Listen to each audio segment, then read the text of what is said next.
કરી હતી અને એ વચ્ચે અચાનક જ અત્યારે અમદાવાદના વાતાવરણમાં પલટો આવ્યો છે અને વંટોળ જેવો માહોલ જોવા મળ્યો છે।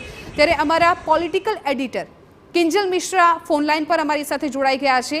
કિંજલ, છેલ્લા 15 થી 20 મિનિટમાં અમદાવાદના વાતાવરણમાં જે પલટો આવ્યો છે, અત્યારે અમદાવાદના દ્રશ્યો નથી દેખાઈ રહ્યા, કેમ કે માત્ર ધૂળ દેખાઈ રહી છે। અચાનક જ વાતાવરણમાં પલટો આવ્યો છે અને વાહન ચાલકો પણ ક્યાંક અટવાયા હોય એ પ્રકારની સ્થિતિ જોવા મળી રહી છે।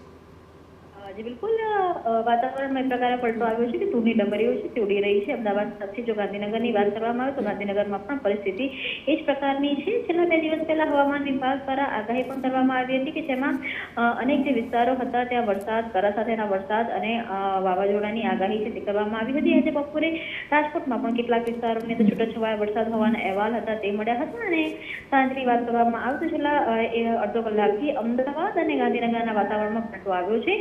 જો કે હજુ પણ કેટલાક જે વિસ્તારો છે ત્યાં વરસાદ, ભારેથી ભારે વરસાદ અને કરા પડવાની પણ શક્યતાઓ છે। હાલાકી આ વાતાવરણ જે પલટો છે તે ખેતી માટે ખૂબ જ નુકસાનકારક છે। કેટલાક જે ખેતીના પાકો છે તેને નુકસાન થાય, ખાસ કરીને જે કેરીનો પાક છે તેને નુકસાન થાય તેવી પૂરેપૂરી શક્યતા જોવા મળી રહી છે। બિલકુલ કિંજલ, આભાર સમગ્ર માહિતી બદલ।